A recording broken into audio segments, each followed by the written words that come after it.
Welcome. Welcome to our International Men's Day event, Beyond the Mask, a conversation about men's mental health and wellness. It's hosted in partnership with Disability In, I Have the Right to, and Movember. I am Pammy Buller. I'm Senior Director of Corporate Citizenship here at Edelman Financial Engines, and we are proud to host this webinar in partnership with these amazing partners. I have dark brown curly hair and I'm wearing a floral sweater. My pronouns are she, her. Today, we're welcoming colleagues and clients from companies across the globe. Speakers today are going to get personal and vulnerable. Please be mindful of your needs and triggers and step away or turn off cameras if you need to. A story can heal. A story can build connection. A story can unveil a mask. Again, a story can heal. When our colleague, Steve Peacock, who you'll hear from next, first shared with me that he was sexually abused as a child, I was floored. I was frustrated. I was angry. But when he also shared that sharing his story, it was actually a healing process for him and for others. So with this new information, we partnered to launch Edelman Financial Engine's first World Mental Health Day event in 2022. This created a space for healing for him as well as for our colleagues. This is where colleagues bravely shared their experience with post-traumatic stress, depression, and Steve shared his own mental health journey. Now, following that session, colleagues reached out to us. They thanked us for setting a new precedent, a precedent that showed we all have vulnerabilities and inspired them to seek help when they needed it. This is what we hope you will take away from today's session. I want you to listen without judgment, listen to really understand, listen to see how we can raise our boys and how we can partner with the men in our lives to feel better connected and supportive of each other's whole self. Throughout the session, feel free to put your questions in the chat and we'll try to address them throughout or at the end of the panel. Steve, I'll hand it to you to share your remarks. Thank you, Pammy. And thank you, everybody, for joining. I do want to thank you, Pammy, for your amazing support and partnership in elevating mental health here at Edelman Financial Engines and at workplaces across the country. I am so grateful. Hello, everyone. As Pammy said, my name is Steve Peacock. I am a father, a brother, a son, uncle, colleague, friend, and here at Edelman Financial Engines, Head of Workplace Innovation and Strategic Growth. I am a 55-year-old white male with, actually, when I wrote this, I said some black and white hair, and that must have been a while ago, and my pronouns are he, him. I also have, as hopefully you will identify as a bit of a silly mustache in honor of Movember, an organization dedicated to raising awareness for men's health, including men's mental health. As my heart pumped and my palms sweat, much like today, on that October day Pammy mentioned, I sat at my kitchen table with my wife Kim at my side and shared a painful truth, one I had never shared publicly. For decades, I hid my true self behind a mask, not allowing any of my colleagues and closest friends to see the full me. Rather, I showed them only one side, a side that smiled and laughed. I laughed a lot, early on using inappropriate and degrading humor, while I worked hard to achieve my professional goals. What I didn't let anyone else see was that although I laughed, many times I did so to conceal. My smile was often not reflective of what was on my insides. The reality is that I was hurting. Like tens of millions of other children, as Pammy noted, I was sexually abused. And I felt alone, isolated, and misunderstood. It took me decades, a ton of intentional investment in my mental health, supportive family members, friends, and colleagues to be able to say those words. For me to even realize I was wearing a mask which obscured my true and authentic self, even from me. My therapist helped me see that I was using the mask to protect myself, seeking invulnerability through closing off my heart, which is what I needed to do to survive the unthinkable. And while that did help me survive, it also left me feeling less than, different, lonely, and incomplete. And I've also come to realize that many of my feelings and behaviors are not reserved for male childhood abuse survivors, and that many cultural norms converge to limit the life experience of boys and men. From the earliest of ages, we are told to be a man, where so many parts of that which makes us fully human are sadly stripped away from us, from the healing power of tears to the joys of an embrace, to the full expression of feelings, all the way through the beauty of intimacy. All of this contributing to many men suffering from loneliness, surface relationships, and lack of empathy, with too many men hurting themselves or others. Thanks to a chance encounter with Alex Prout, who you'll hear from in a minute, I was able to take off my mask that day. And I wasn't the only one. As Pammy mentioned, dozens of colleagues reach out to me and Pammy to share their pain. For some, it was abuse. For others, it was challenges from COVID. And others, it was about their mental health. All of them feeling empowered to be themselves, no longer hiding behind a mask. Those disclosures and words of encouragement gave me the conviction to continue to share my story broadly in the workplace. I will briefly mention two other occasions that validated my belief that I was not alone. Our people, our teams are struggling, whether we know it or not, and they are open and receptive to help. And for many men, their workplace may well be only one of the only places where they can get such help. In 2024, I gave a keynote address sharing my story to 1,000 human resources executives and professionals attending the Disability In annual conference. And later that year, I participated in a mental health panel for a corporate client, who earlier in the year boldly announced a partnership between the Bechtel Foundation and the American Foundation for Suicide Prevention to address elevated levels of suicide in the construction industry. The reaction was palpable, and the message was clear. Our workforces are looking for permission to take off their masks. And as I said, workplaces may well be in the best position to help them do so. I want to thank you all so much for joining today, for making a vulnerable and courageous choice to listen and learn. And without further ado, I'd like to introduce my dear friend and inspiration, Alex Prout, co-founder of I Have the Right To, who will lead what I am confident will be an informative and, who knows, possibly even life-changing discussion with our amazing team of role models. Alex? Thank you, Steve, and thank you to our partners, Edelman and Disability In. This is just such an amazing opportunity to share time with you. Steve, as you always do, you knocked me off my chair a little bit with your words, and it caught me a little bit off guard because, like many of you, I'm sitting in an office in LA right now. I'm based in Tokyo. My professional role for a financial firm is running Asia Pacific, so I'm constantly on an airplane, and sitting here in an office environment and thinking about opening up and having some real conversations both feels so important and necessary, but also I think is a little bit of challenging. So thank you to everyone who joined today to have this conversation. I am so proud to have our panel here today. We have a panel of superficially and holistically amazing men.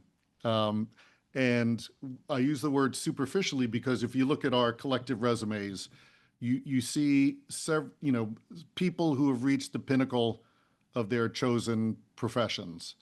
We have James Smith Williams, a former NFL player.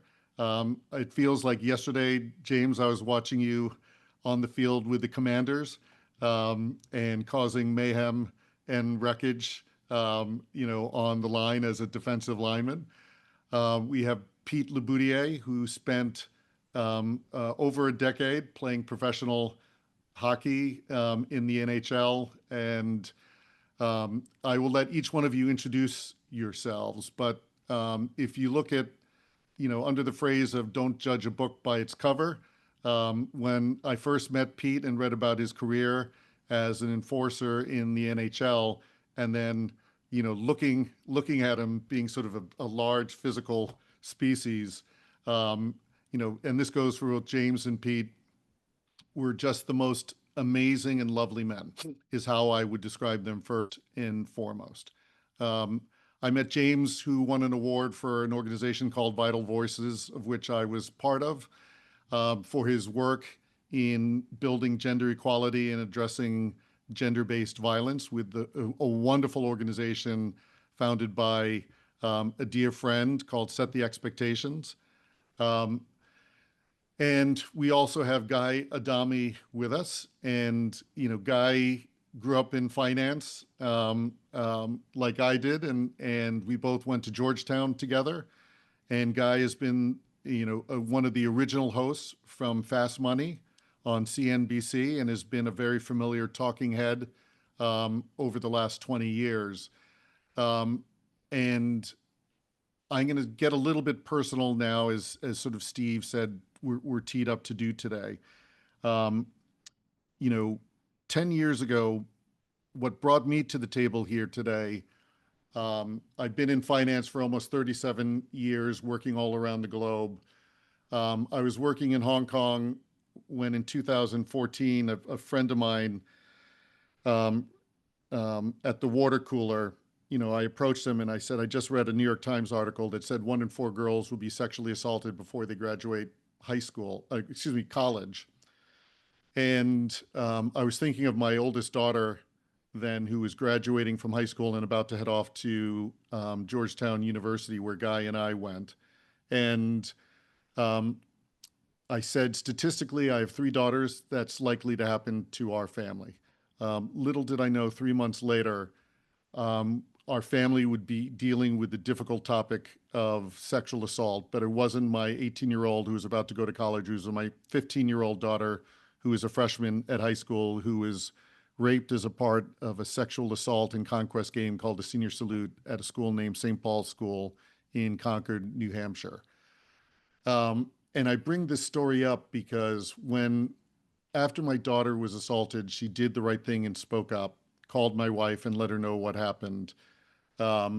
And we went through a criminal justice system. And as a result of my daughter doing the right thing and speaking up, our family was ostracized and the community turned its back on us.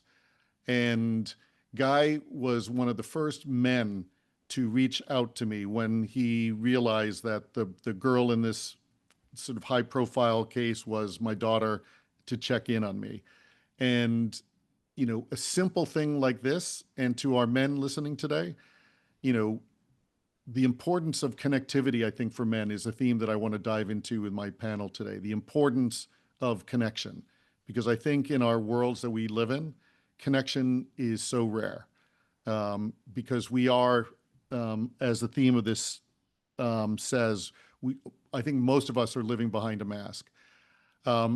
Before I ask my first question, I will just share why I turned to this work was because I felt like I needed to do something to be a better man, a better dad, just a better person. When I learned of my daughter's sexual assault, I had 3 reactions, which I think if I had the opportunity to see everyone and sort of look at nodding heads, I think the reactions I'll walk through now might seem natural to everyone on this call. When I got the news from my wife, who called and said our daughter had been sexually assaulted, the first emotion that went through me was rage. anger. And I was white hot. I've never reacted like I did when I got that call. The next wave that came up to me was the action that I needed to do in that moment. And if I could ask you again, I'm sure you would all answer the same thing. My first reaction was to go and find the perpetrator and do some severe damage. I had this sort of feeling and need for revenge. And then the third emotion I went through was the feeling of I'm the protector, I'm the man, I'm the dad, and I failed in my duty. I didn't protect my daughter. So those were the three absolutely instinctive knee-jerk reactions that I had to hearing about what happened to my daughter. After reflecting for about 5-10 seconds, I immediately felt ashamed because I realized what was missing in those three reactions. What was missing in all those three reactions was any thought about my daughter. And please think about that. I label myself a loving, caring dad, but in that stress moment, I did not think of my daughter. I felt about my manhood. I reacted to the expectations that were set by society of a man. And at that moment, I realized I needed to change. If I was going to be the father that I wanted to be to my daughter, I needed to evolve. And I hope through the discussion today that we as a group can realize, let's not wait until we hit a crisis moment to be the people that we know we are in our inner core, that we know who we are in our soul. Let's find ways to work at it to be the people that we know we are each and every day with all the people that we interact with. So, on that note, I'd love to turn it to my panel for a self-introduction, but I'd also like to ask each one of you this question while you introduce yourself. Can you share a moment in your life or career when mental health, pressure, or identity became real for you, when you realized something needed to change? And James, I'm going to put you on the spot first. Yeah, of course. I am James Smith-Williams, a 5-year NFL veteran, current high school football coach here in North Georgia. And it's so funny you asked that because for me, kind of the most recent development in my life is my career ended after a surgery. And for me, it was a very harsh look in the mirror of like, hey, you can't hide behind the mask of your NFL player anymore. Like, that's been taken from you. Who are you at your core? And that's been something that, I mean, to this day, I'm still dealing with, but definitely a moment for me that really opened my eyes that I need to figure out who I am as a man. And I'm going to follow that up, James, because when I first met you at that award ceremony, I think it was maybe 5 years ago. Mm-hmm. And, for me, I always like to know what makes people tick. Why do they do what they do? How do they get where they are? And I met your lovely mom. Mm-hmm. And, seeing that relationship there, helped give me a little bit of insight Yeah. to this. But, even though you were in a very violent sport, I could, immediately feel this warm, sense of you when I first met. And can you dive into where maybe that a little bit of that came from? Yeah, I was raised by my mother, single parent household, and my mother's a social worker. So I kind of always was raised to be aware of my emotions and be aware of how you feel, be aware of how you react. So I'm very fortunate in that regard. And then kind of with the activism, that is, Brenda Tracy came and spoke, and she said, "Hey, if you're a good man, what do you do to be a good man?" And that kind of set the course the rest of my life. Awesome. Thank you, James. And Guy, I'm going to turn it over to you next. Appreciate that. So, Alex mentioned that I reached out to him. I will say there's absolutely nothing special about me. And by the way, my name's Guy Adami, white shirt, purple tie for those playing our home game. And it's amazing you have over 450 people here with us today. So congratulations on that. And it's a very worthwhile and important conversation. I will apologize ahead of time that I was called away at 1 o'clock. I have to sort of skate to do something, unfortunately, for work. But if I can get back, I will be back. So let me just say this, couple things. Alex and I were in school together. REM was a big band, very popular band. In 1992, after we graduated college, they came out with an album. And I guess that kids call these songs or things memes now, but one of the hit songs on this album was something called Everybody Hurts. And if you just think about that, everybody is dealing with something, regardless of wealth, lack of wealth, whatever your status is. I'm here to tell you, everybody's got something on their plate, and I'm no different than anybody else. But what you realize is you need to reach out to people. And again, I said nothing special about me. When I realized it was Alex's daughter, my first instinct was to reach out. Not that I knew what to say, not that I was comfortable necessarily reaching out because it's a very uncomfortable topic, but I sort of figured he needed just to know people out there were thinking of him and his family. And I think he was surprised by that because we probably hadn't spoken maybe since college or maybe at a reunion or two between college and when I spoke to him.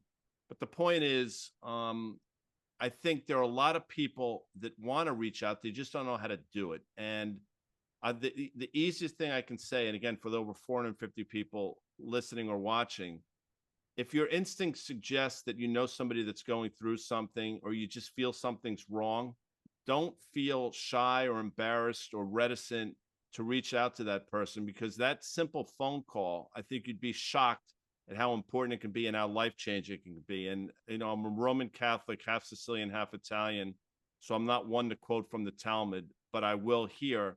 There's a saying, to save one life is if you've saved the entire world. So if you can make an impact on one person, that's enough. And, Alex brings this up in all the different panels we do and conversations we have, and he's a gentleman to do it. But I'll say yet again, nothing special about me at all, other than the fact that, I guess I took that leap and made that call, and it helped him a great deal, obviously, because he still talks about it today. So thank you for that, Alex. And I'm apologizing if I have to leave in a few minutes. And sort of, Guy, I'm going to try to take advantage of your time with a follow-up question, since you do need to leave us. But the world that you've lived in, whether it's on the finance side or on the television side, is an arena of intensity, ego and constant pressure. And that operating in that environment for as long as you have, because I know how old you are, since we're the 61 same age. for those playing our home game again. How did you navigate that emotional cost? That's again, great question. And what you realize, listen, Wall Street is in and of itself a very difficult place to navigate for a myriad of different reasons, but it's elevated when you put yourself out there sort of in the public forum. And I'm not suggesting that CNBC is akin to being on the big screen with Tom Cruise and Brad Pitt, but you'd be shocked the amount of people that watch. And what you learn is, you become a bit of a, I don't know, you have a bullseye on your back for a number of different reasons. But I think what you again learn is, I don't think people are necessarily angry at me or angry at I think they're just angry in general, and they need some way to vent that anger. And, if what I've learned, and again, through these social media networks and Twitter and these different things, you can handle it you can handle it three ways. You can ignore the stuff, you could escalate the stuff. Neither one of those is particularly good. Or you could try to de-escalate and use humor. And, what you wind up learning is these people just want to talk to somebody. And, they're not angry at you necessarily, but they just need people to talk to. And I think that is so true. Mental health, it's extraordinary how far-reaching and impactful it is for so many people. They're one step away, typically, or not, or closer from people that are dealing with things. And there has to be a level of empathy that we all need to have, and understanding yet again that you see a big football player in James. Peter played in the NHL. What I've learned about, by the way, people that played that role, that Peter not played that role, that were in that role of enforcer, and I've met a lot of them. They tend to be, by the way, the nicest guys off the ice as well. So don't just judge from what you see. Just understand that, everybody's got their hurdles, everybody's got their obstacles, and just be somewhat empathetic towards that. And we're all much better off. Hopefully that helps. Yeah. And one vulnerability question for you. Guy, because I know we're going to lose you in 2 minutes.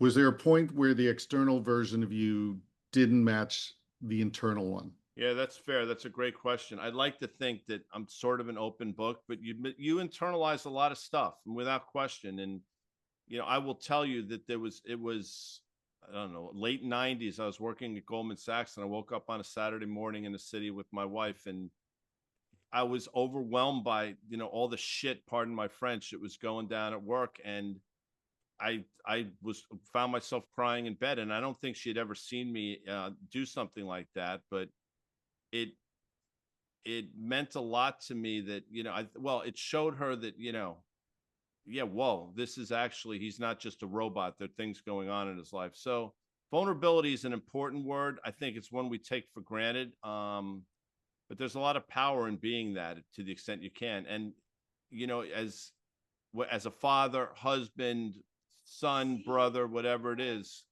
it's very important to be able to do those things. Thank you, Guy. And if you need to leave, completely understand. Thank you. Listen, thanks. I apologize. I'm sorry. This came up out of the blue. But this is really important. And again, the fact that you have almost 500 people now watching, Steve, James, obviously Steve did a great job. Peter, this is amazing. And people should look on the website of the amazing organization that you and your family have created, because you're doing incredible work. So thanks everybody for indulging me for a few minutes.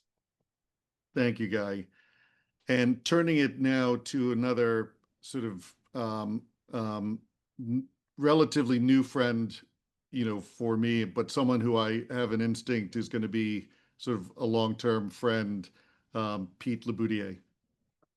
Hi, everyone. Yeah, Pete LeBoutier. I'm a 50-year-old male wearing a red shirt, beard, and dirty blonde hair that seems to be getting less and less every day I look at it. Well, thank you for having me. Very appreciative to be here. I don't know where you want me to start, but I will say that I'm a constant work in progress. I think that's probably the best way to say it. As everyone has said, when I was younger, I played the role of an enforcer from the ages of, I guess, 16 to 28. I was in over 200 hockey fights, which are certainly not fights out in the street or anything like that, but certainly something that played a toll on my mental health over the years. And what I would say is that I suffered in silence. And I think people, even to this day, didn't really know what I went through mentally until probably the only person that knew was my wife. I kept that quiet for a long time, and actually probably some of the most important people in my life, if they were on this call, would probably be surprised that I'm talking about it today. So this has been an awakening for me. I've been called many names. Caveman is one of them. I certainly go back to, as I will say to everybody, is that I am a work in progress, and that at times you fall back into those old ways. And those old ways for me were to deflect, or to stay quiet, or just become silent. And I felt that silence was my savior. And in reality, that silence was the thing that was getting to a point that it was becoming a problem, and more of a problem for me than I had probably ever realized. And then those dark moments, or what I would call those demons, would start to come out at night.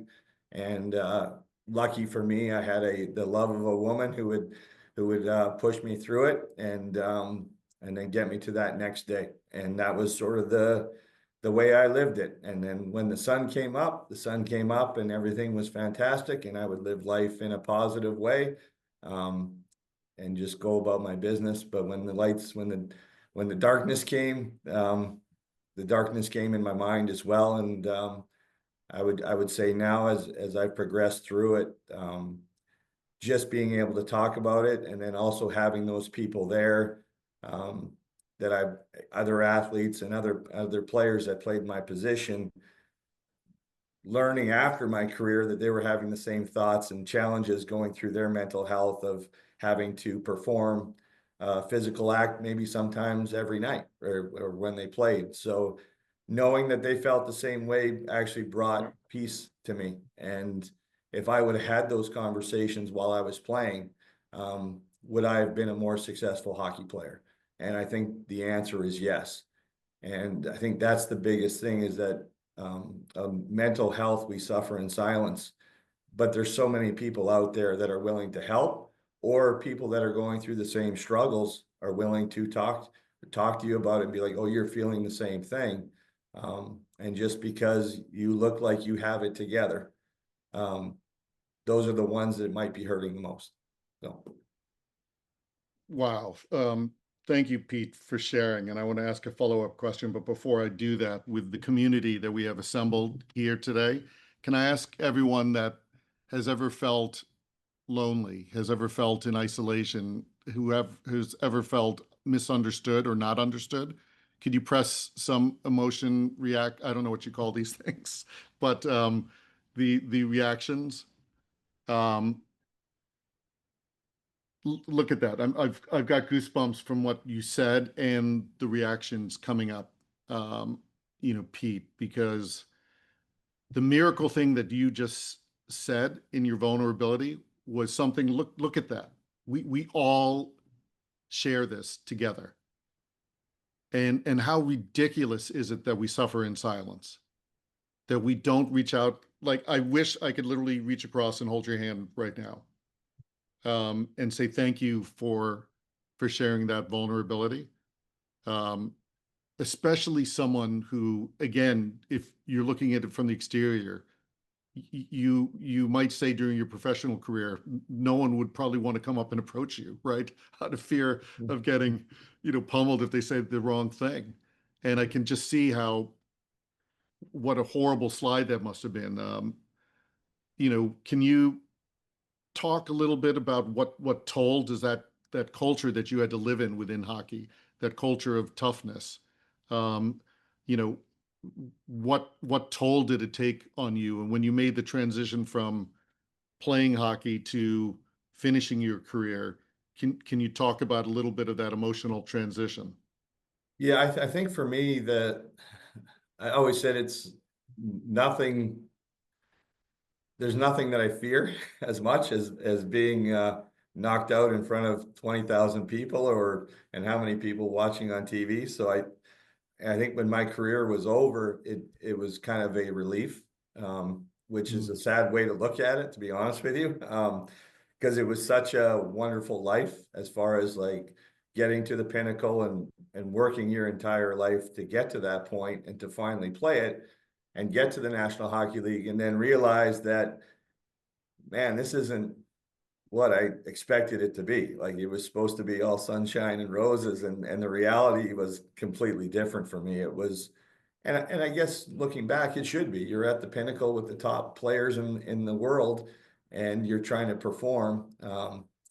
But it knowing that you had to go out there and battle and be a warrior, it wasn't a one-time thing. And I think that's where the challenges came for me. Was I always felt that when I would meet somebody, they were looking for somebody different.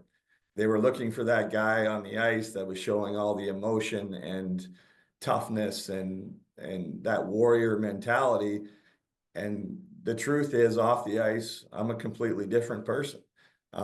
But I found myself trying to live up to that when I was younger, to try to be that guy, right? To try to be that guy that was the warrior on the ice. I felt like, oh, I got to be the warrior off the ice as well. So if something would happen in a bar, or if you were asked to, you would womanize, you would do those things because you just felt like that was what was expected.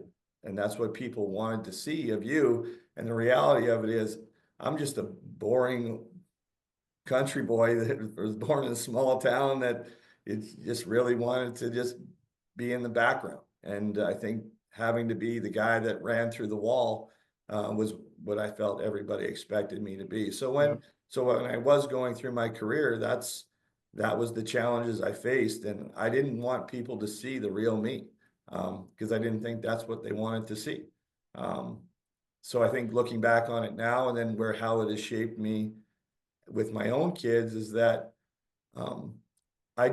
I just want to be a happy person, and I want to be able to be that person that could protect others, but not so much with my physical, but just being able to talk to them and Yep. to see people that are going through something. Can I be brave enough to be the one to say, hey, are you okay?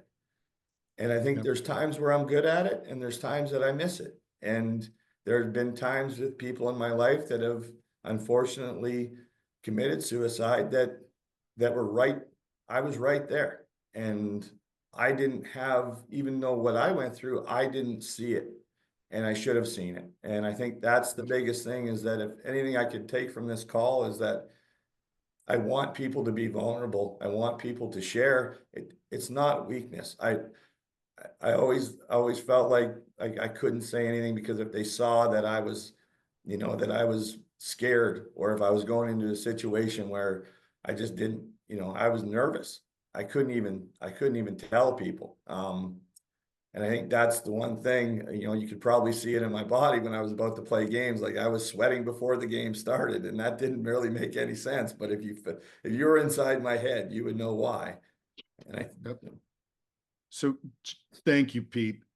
James, is there a locker room moment when you realized vulnerability had power, right? Pete talked a lot about, the word perform, which really resonated for me. I think all of us on this call have that feeling in our roles in life, whether it's as colleagues, producers at work, whether it's as parents at home or sons and daughters. We all feel like we have to perform to some standards. Um, and yet, and there are certain expectations with that. During your playing career, you worked with the organization called Set the Expectation, right? And you did a lot of talking to professional athletes and student athletes about what it means to be a real man, meaning an authentic man. But was there any moment when you realized, hey, vulnerability isn't a weakness, it's actually a superpower of mine, like Pete said? Yeah, it's funny, listening to Pete talk, I can relate so much. Even for me to be in the work and doing this stuff, I didn't really understand what it meant to be vulnerable until I started coaching. Because as a player, it's like, oh, I'm disappointed. Oh, that hurts. Oh, very surface level emotions. But now as a coach, we lead with connection, we lead with love. And now my guys can come to me and say, hey, coach, like, I missed a meal. Hey, coach, I'm failing this class. Hey, coach, I'm stressed. And it's just a totally different dynamic where I can really see, hey, me being vulnerable as a leader to my players, I create this environment of love, of peace, and of understanding that they can come to me and say, you know what, like, coach has my back. And I think as a player, I really never fully understood what it meant because I was only responsible for me. Yeah, and before my next question, I want to ask the audience, again, to give me a little bit of, reaction. Tell anyone that would feel comfortable within their work environment, would you feel comfortable utilizing the word love? Right, because James, you just used that term, and I love the word love now, because I think any of us that bring passion and a sense of commitment to work, love to me is an expression of caring about what you do. Yet there's so much hesitation in professional settings to use the word love. Here we've got a cross section between finance and other sort of professional careers and sports, where we've almost been trained from our youth, don't use emotional words like this. But what would you tell young athletes about their identity beyond the jersey as a coach? And maybe Yeah. Pete can also jump in after James. Yeah, absolutely. I would really say, figure out who you are, whether it's meditation, it's talks with mentors, but you have to be more than just the game. Because that one day the game or your career, whatever it may be, professional world is gonna end. And who are you for all these hours during the day? What do you want to do? What do you want your what life to look like? And I think that's something for me that I've really understood, mentoring high school athletes and coaching them every day is yes, I am so proud of you for making that play or having all the success in the world, but still, like, I care about, you, the man, you, the person, beyond what you can do on the field or I guess in the boardroom. And we've got a question from the audience for you, James. And then I'll shift to you, Pete. James, you said you coach high school football now. How has coaching young men shaped the way you view masculinity and vulnerability? Yeah, it's completely. I don't want to say it's completely changed it, but now I see the responsibility like with the youth and like who are they, what do they prioritize, and like how do you get them to focus on what's important and tune out the noise. And it's been really eye opening. I mean, just because on the sidebar, like the constant exposure from social media, like how do you combat the messaging they're getting from TikTok or Instagram and Twitter? Like how do you say like, hey, like this is what it looks like to be like a productive, healthy member of society. And it is a daily battle, but it's a fun one. I'm really blessed to be in that position. And Pete, I think that hearing from our sidebar conversations, I know you have a thought on this, both of these questions. Yeah, I think shaping young men, and when you coach them, and I'm fortunate enough to do that as a nice hobby, is to coach young hockey players. But the one thing I will say is that when I was growing up and playing, a lot of it was X's and O's, and it was tough it out, and if you get hurt, ice it, and all these little things. I think now it's more about connecting, and exact same word James said. It's about connecting. It's about having that connection with your players. And what I always say to them, it's not, as far as being a person and to be a good person, it's not something you are, it's something you do. And you have to do that every single day. You can't just come out and say, I am a good person. It's something you have to do. And I think for all of us, it's not just me talking to the kids. It's a challenge for me to live up to that as well when I'm in my everyday life, and then also dealing with kids. And then we spend more time talking to them about their life and asking them about their school and girlfriends and all of those things that they're going through in a daily life. And the fact is, young men and people on this call and myself, we're all going through something, and we're facing challenges every day. And sometimes just having a 5-minute conversation about how their day was or the challenges they're facing changes everything, not just for them personally, but with my relationship with them, and then also their performance when they're playing a sport. Because once you have trust, you have everything, right? If you can build trust, and building trust is hard and it takes a lot of time, but if you can develop that within a locker room, the culture changes. And I think all winning teams have that culture of trust and connection, and being honest with each other and their authentic self. And if once you have that, it seems to gel. Wow, wonderful.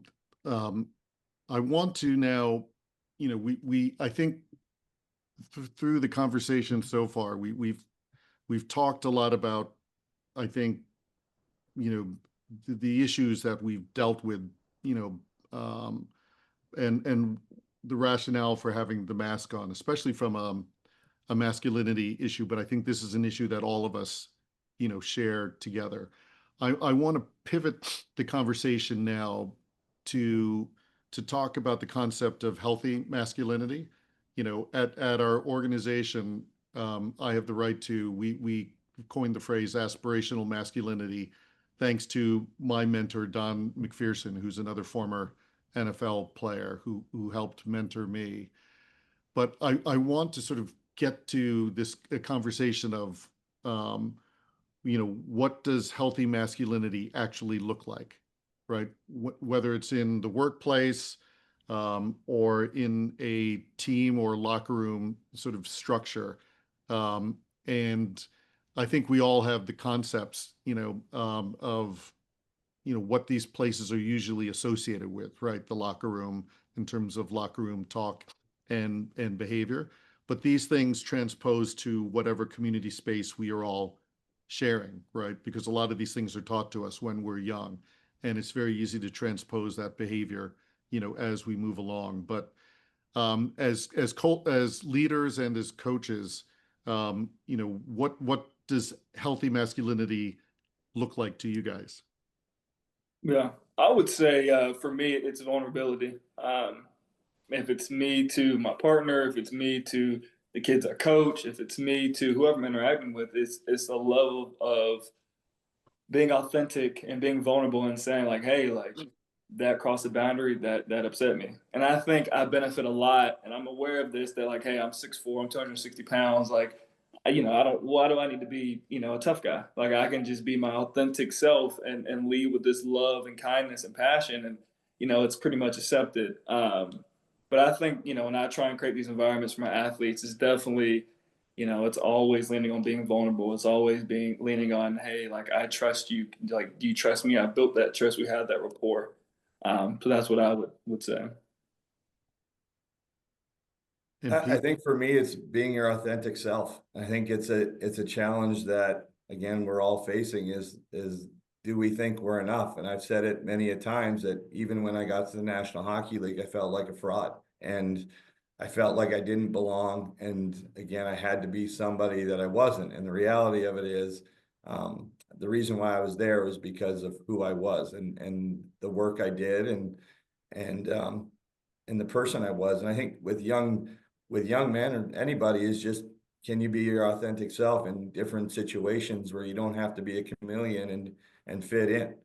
Can you just be who you are? And I think being who you are is enough. And I try to get that out to everybody, is that we are enough in everything that we do. You try to be a good person, and as I said, something you try to do every day, but you are, at the end of the day, you are enough. And I think that's the message I try to get across to them. So that's such a beautiful message, Pete. It just reminds me, of the awkwardness that I've had developing through my, childhood and adult, life and career. And I used to joke around, I'm half Irish American, half Japanese. I've lived all around the world.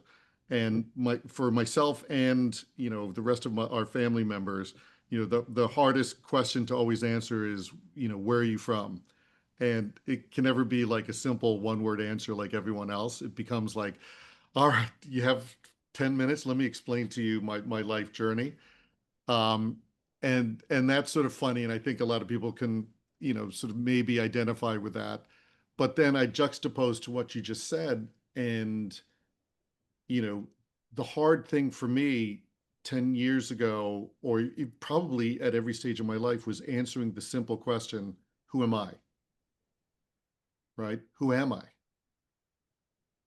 And, both you guys have mentioned, the importance of authenticity and being, yourself. But let me ask the audience here, does anybody here, have you ever wondered or had trouble really identifying with who I am at my core? And, I'm adding my own little, oops, I didn't mean to do that one, but I definitely feel that way. And I'm going to pivot this question outside of our panel and throw it at Mr. Peacock. Because I want to talk a little bit, Steve, about the courage you had at that moment to sort of reach out and be vulnerable. Because I view you now as a superhero, as someone who has immense conviction, courage. The only version of you I've met has been the vulnerable one, right? But I've seen from that vulnerability grow this amazing strength and conviction. But I think all of us are in different stages of our journey. Where and how did the courage come from to speak up or to reach out to me when you did?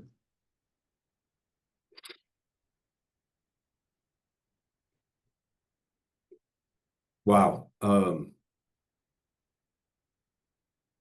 Your daughter, you, It's putting yourself out there and looking out for others, to put yourself in a position to say, I'm going to do something to make sure that what was done to me is not done to someone else. So every day when I get up, I'm grateful for both of you and your entire family putting yourself out there despite the potential negative ramifications and the pain and the blowback and all of the negative things. And as a 55-year-old man at the time, 52-year-old man, when we met, which by the way is the average age of disclosure for child sexual abuse, is in a reflective moment, sit and think, I can't put all of this on the shoulders of a 15-year-old, whether that's a woman, a man, non-binary, whoever it is. We are the ones in our structure, in the hierarchies, that have the strength to break these cycles. And that is what encourages me and keeps me driving forward. My goodness, I want to stand around, twirl, and say amen. So we only have a couple of minutes left. I want to get to audience questions as well, but I want to turn this now into sort of a call to action here, because, you guys sort of sharing a little bit of your journeys and everything. I hope everyone in the audience can feel the power that's embedded in this group. And where that power is coming from is not some false masculine, image of power, right? It comes from love. It comes from the desire to connect. It comes from the desire to care. It comes from the desire to support each other. And there's so much freaking power, embedded potential power in all of us. Steve, I've seen it emanate from you in the 3 years we've known each other. James, I've seen it through you in so many shapes and forms through your work that you're doing. Pete, I've seen it through you with your conversion from someone who had questions after their career to wanting to be a leader of boys and young men, and now working with our organization. How can we together collectively on this call, and love any thoughts from the audience as well, how can we as friends, fathers, colleagues show up better for men in our lives, right? Or anyone that is hurting? One of the questions from the audience is, sometimes when you ask people a question about how they're doing, they can be defensive and don't like the attention. So for the people not on the call, how can we approach them in a way that they don't get defensive? But does anyone want to opine, on that? I'll just start briefly, Alex, which is modeling in both, and that's answering both of your questions. So if people ask you if you're okay and you give the immediate knee-jerk, societally acceptable answer, okay, and if you're not only are you kind of betraying your own feelings, but what you're also signaling to everybody else is that you're okay. If everybody does that, everybody then thinks everybody's okay.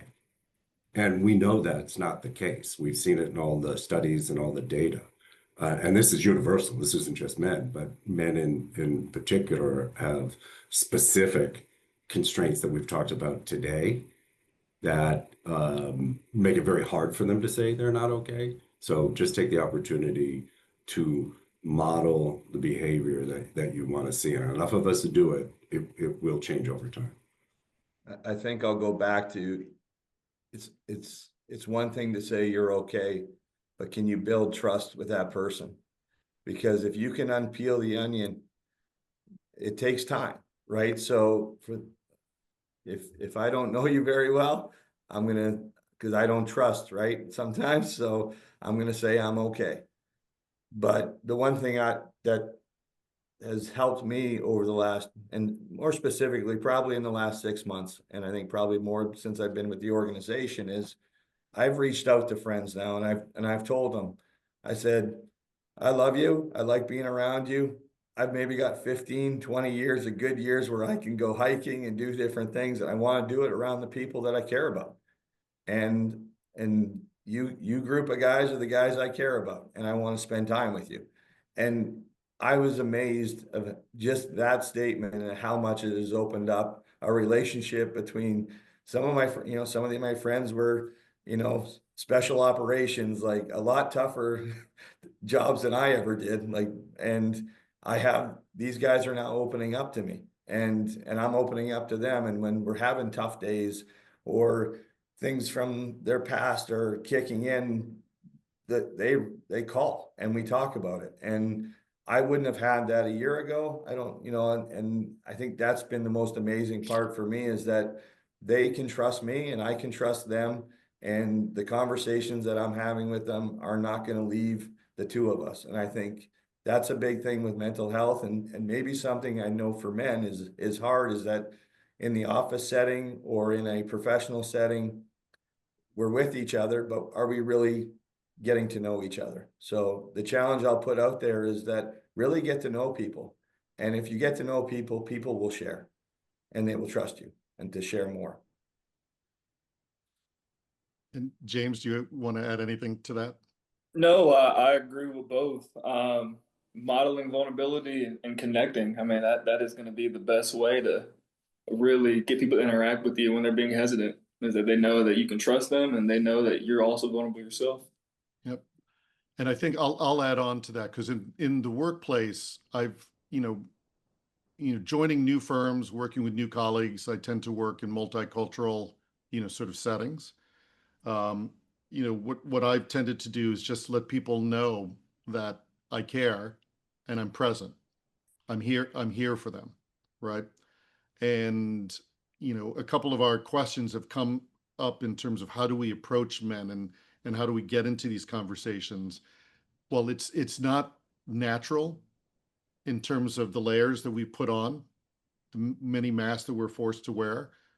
But if you leave those crumbs, right, out there to say there's an opening, right, and you build that, trust, what I've experienced is people will come and speak.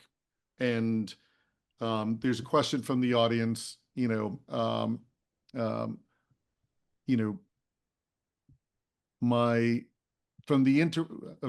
does a man start practicing vulnerability? From the interactions I've had, it's very hard for men to be open for fear of judgment or failure, because they are raised very rigidly into this image of mainstream masculinity. What's the first step to move past your insecurities and open? And how do we build such spaces for colleagues, friends, and family? And I think it goes to what all of you said in terms of the modeling. But I also think it means to give a safe space. So Steve, when you opened up and said before you felt like you needed to just work hard, and then you performed in terms of being silly and making sort of jokes, and how many of us can identify with either ourselves or with other men that we've known that that's the mantra, right? And you don't really get to know the real person inside, right? And if we think of it from a corporate perspective, think about the lost productivity there.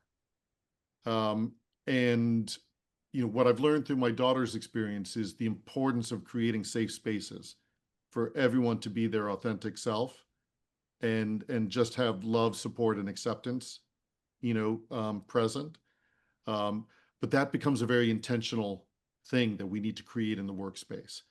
And that really is a leadership issue of trying to setting the tone, as we've heard from James and Peter, from a coaching perspective. I think the correlation is almost 100%. I want to get to one last question here. I know we're close to time, but my husband lost both his parents in a 2-year time span. He is strong and kind, and I want to help him grieve. What else can I do so that it is okay to be not okay? That question is coming from love and support, because that person has also indicated that they've lost their both parents in the span of 4 months, and she doesn't have a good answer, just wants to be there and ready for help. I'll just say my wife listened. She, there was nothing. I don't know if there was anything she could have said that was gonna change the way I was feeling. The one thing that meant the world to me was that she listened. And when I was in those vulnerable positions, when she was seeing emotions come out of me that she probably didn't expect that she was gonna see when she married me or at that time was dating me. She listened, she didn't judge, and she just gave me it. She was just there to support me and a shoulder to cry on. And that to me again was what I needed at that time. And although she probably didn't know how valuable it was, just like Guy probably didn't know how valuable he was to Alex, and the same thing with Steven, is that just having somebody there to listen and to support and to wake up next to was the world to me. And I could go out there and face the next day. And then day after day, I started to get better.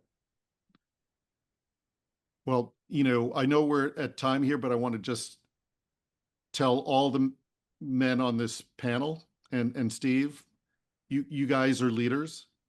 You guys are courageous leaders.